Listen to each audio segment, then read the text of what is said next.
Why do I run?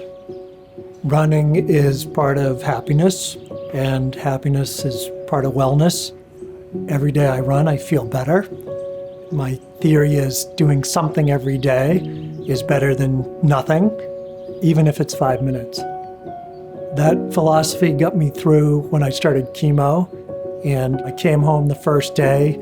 I was all wired up, got these tubes and this poison going through my body. I'm like, screw this, I'm going running. I ran a 1/4 mile down the street and a 1/4 mile back. I'm like, there, if I can run with a chemo pouch, I can run through this whole thing. I'm Ray Angelone. I'm a 6-year pancreatic cancer survivor. I'm looking forward to running the Boston Marathon to support Newton-Wellesley Hospital this spring. I got incredibly lucky going to Newton-Wellesley. I landed with Dr. Blazkowski, Dr. Hung, and Dr. Kadan. To me, they're like the Avengers. And if I could, I'd get 3 tattoos of them because they're just amazing. I got incredible care at the lowest time of my life. And I've been fortunate to have good outcomes. That's why I wanted to contribute to Newton-Wellesley more directly. I wanted to make a more direct statement of gratitude back to my care team.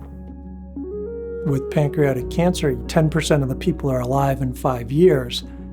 The experience changed me by bringing to forefront that we can't sleepwalk through life. And we all know that, but when you're faced with it, it brought urgency to figuring out a life philosophy and bringing it to the front and try to form it and try to live it, aspire to live it.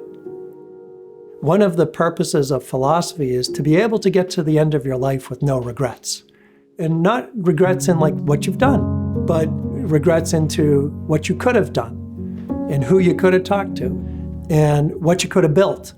Or maybe it's just what you could have grown in your garden. I want to live with presentness, with connection, with empathy, with positivity, despite the circumstances. Despite the circumstances. The next CAT scan could come back with, yep, it's back, or no, it's not. But in either case, I have to go through with today and next week and the marathon. Nike has the phrase, just do it. Well, I encountered an old boxer who had polio, and he's like, no, just do it anyways. And that anyways is, yeah, the excuse, now chuck it. And chuck the excuse and just go do it anyway.